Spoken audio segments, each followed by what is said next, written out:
Dein Online-Kurs verkauft sich nicht, so änderst du das. In diesem Video erkläre ich dir 5 Fehler, die du wahrscheinlich begangen hast und wie du die ändern kannst, um deine Online-Kurse zukünftig erfolgreich zu verkaufen. Bleib bis zum Schluss dran, denn meine besten Tipps kommen immer am Ende.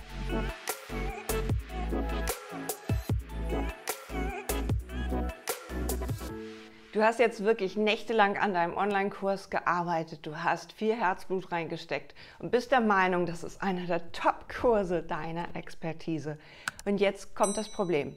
Du hast weder Kunden, noch interessiert sich jemand dafür, du hast es vielleicht schon erwähnt, gepostet auf Facebook, doch niemand kauft deinen Kurs. Dann hast du mit Sicherheit einen dieser 5 Fehler gemacht, die wir jetzt durchgehen werden. Und schreib dir bitte mit, woran es liegt.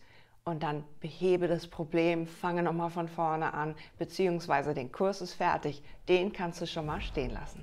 Oft sind wir so begeistert von unserer eigenen Vision, dass wir gar nicht mitbekommen haben, dass es auch noch andere Menschen gibt, die vielleicht erstmal davon mitbekommen können. Also dein Fehler Nummer 1, keine Community aufgebaut. Hast du bereits Social-Media-Kanäle, Instagram, Facebook, LinkedIn, TikTok und so weiter. Auch Pinterest ist eine wunderbare Plattform, um deine Expertise zu zeigen.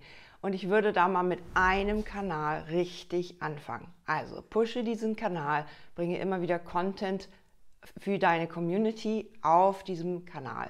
Wenn du das noch nicht gemacht hast, dann war das wahrscheinlich einer der größten Fehler überhaupt. Denn ich habe immer eine große Community aufgebaut, habe immer eine große Reichweite erzeugt, inzwischen über 30.000, 40.000 Leute, die mir folgen auf allen Social-Media-Kanälen, die ich bediene.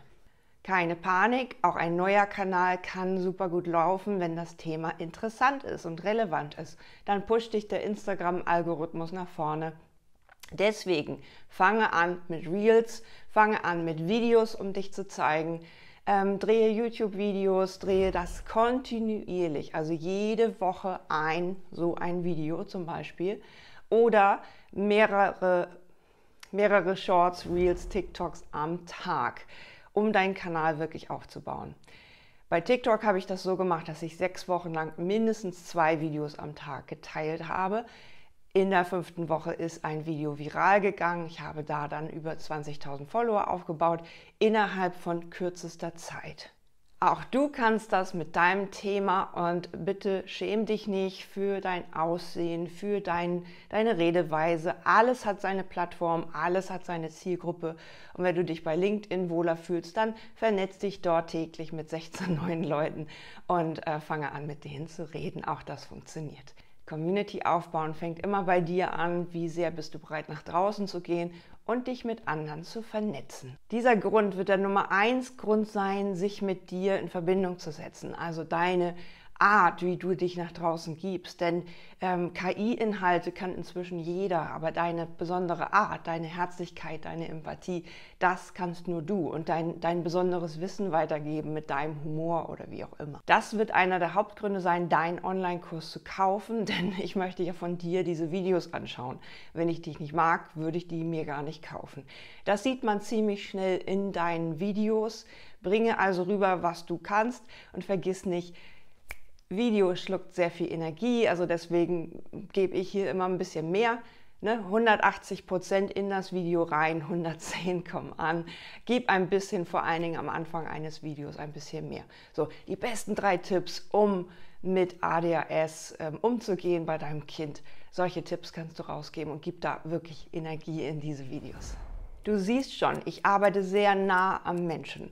Und Nummer 2 ist zum Beispiel, du hast noch nicht vorher mit dem Verkauf gestartet. Du hättest nämlich über Stories, über Posts deine Entwicklung an deinem Kurs bereits teilen können. Ich brüte gerade an dem Kurs, den ich gerade hier, den Minikurs in 24 Stunden bei der Jyoti mal gekauft. Und dann text du mich und dann nimmst du deine Zielgruppe mit auf die Reise in dieser Zeit, wo du den Minikurs erstellst. Und lass uns doch vernetzen gegenseitig mit diesen Communities. Ja, ich teile deine Story weiter, wenn du gerade an deinem Kurs brütest. Ich freue mich, wenn du deine Erfolge feierst. Und so tust du es dann auch. Du sagst, ich arbeite gerade an einem Kurs. Worüber? Wofür? Was ist das Problem deiner Zielgruppe? Was spricht deine Menschen an? Frag sie auch nach, was wäre das beste Cover dafür? So, was wäre das Thema, was interessiert euch mehr, lieber Steuern oder lieber Buchhaltung? Habe ich hier so ein paar Kunden in dem Bereich. Und bring all das ein, also frag doch bitte um Rat mit deiner Zielgruppe. Und schon nimmst du die ganzen Leute auf eine Reise mit. Ob das ein Zuschauer ist oder Hunderte. Ja, nimm die mit auf eine Reise, lass sie abstimmen, lass sie auf eine Warteliste kommen mit E-Mail-Marketing, wo sie die besten Tipps schon vorab erhalten aus deinem Kurs. Oder wo sie den Kurs auf einer Warteliste dann später günstiger bekommen. Das alles Marketing, erstmal neugierig machen, Energie aufbauen und dann verkaufen. Du kannst den Kurs bereits verkaufen, ohne dass er fertig ist. So sind die besten Kurse aufgebaut. Du sagst dann einfach, am 31.06. kommt der Kurs raus. Du kannst jetzt schon buchen als Beta-Tester sozusagen, während ich die Kursinhalte erst erstelle. Punkt Nummer 3, du hast nicht an eine Produkttreppe gedacht. Du hast nicht an eine weitere Upsell-Möglichkeit gedacht. Hier geht es darum, den Zuschauer mit auf eine Reise zu nehmen. Du hast eben gerade schon erlebt, wie ich von Social Media die Leute auf eine Verkaufsseite, auf bereits den Kauf den Kurs, bevor er fertig ist, mitnehme auf eine Reise. Das ist der Launch eines Online-Kurses. Und dann kommt der nächste Schritt. Du bietest weitere Produkte an. Du bietest eine zusätzliche Facebook-Gruppe oder Telegram-Gruppe zum Austausch an, wo es nochmal deine besten Tipps dazu gibt.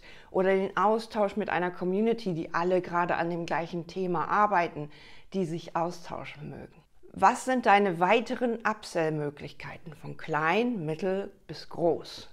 Ja, du brauchst mindestens 3 Produkte, die aufeinander aufbauen. Als größtes ist dann dein Coaching-Angebot für ein halbes Jahr oder für 3 Monate. Hast du das bereits bedacht oder hast du wieder so, oh, ich mache jetzt mal einen Online-Kurs und dann bringe ich das irgendwie raus und fertig ist und keiner kauft? Bring doch bitte zu deinem Thema diese Produkttreppe nach draußen. Mach dich wirklich seriös mit diesem Thema. Es gibt mehrere Kurse und du bist genau für dieses Thema, genau für diese Nische die Expertin oder der Experte. Mit der Minikursmethode lernst du nicht nur ein Produkt zu verkaufen, sondern mehrere kleine zusammen oder von einem kleinen zu einem mittleren und zu einem größeren zu wandern. Das nennt sich die Minikursmethode, denn ich gebe, wenn ich meine Produkte skaliere mit Facebook-Ads, viel Geld aus für diese Werbeanzeigen. Und mein kleines Produkt trägt schon mal diese Werbeanzeigen und ich verkaufe dann noch weitere Produkte im Anschluss, die man auch noch schnappen kann. Nochmal Posting-Ideen für 365 Tage für dein Social Media nochmal dazu mitnehmen.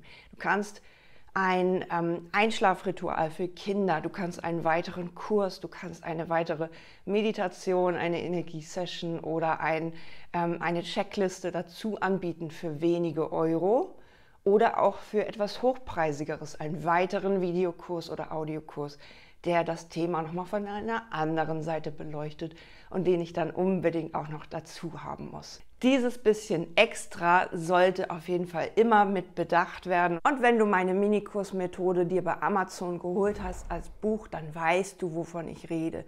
Mehrere Produkte, eine Produkttreppe von mehreren Produkten zusammen, die man gerne kaufen mag, die dir einen zweiten Sales Funnel ermöglichen, nämlich ein weiteres Coaching-Programm im Anschluss. Ein weiterer Fehler, Punkt Nummer 4, du hast wieder nicht ans E-Mail-Marketing gedacht.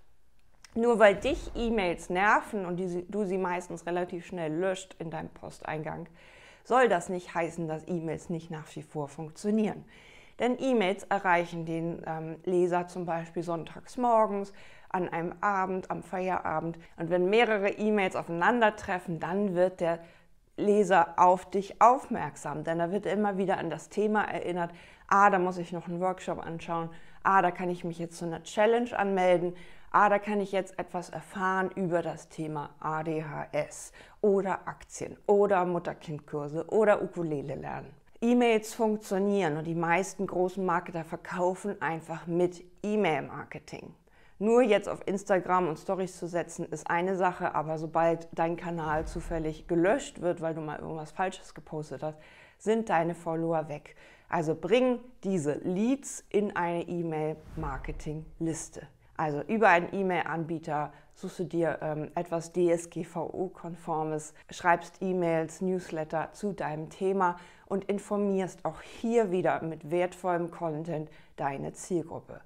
Du musst nicht alles rausgeben, das Beste kommt natürlich in deinen Online-Kursen oder sogar erst in deinem Coaching. Und wie kannst du jetzt E-Mail-Adressen einsammeln, indem du natürlich auf ein besonderes Geschenk hinweist, auf eine besondere Challenge oder einen Workshop, bei dem man sich eintragen kann. Zum Beispiel für 0 €, damit du erstmal eine E-Mail-Adresse bekommst. Erstes Vertrauen schaffen, die Leute dürfen das weiterempfehlen. Bau doch so einen Hype auf um dieses Produkt, was du dann rausgibst als Geschenk. Ein Freebie ist heutzutage nicht mehr viel wert. Für 0 € schauen sich die Leute das kaum an.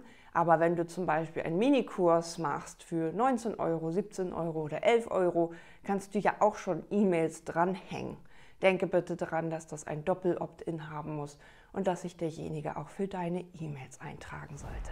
Punkt Nummer 5, denk doch mal an Skalieren. Also wenn du heute 2 Kurse verkauft hättest mit diesen ganzen Tools, die ich dir gerade gesagt habe, dann könntest du jetzt anfangen, eine Werbeanzeige zu erstellen.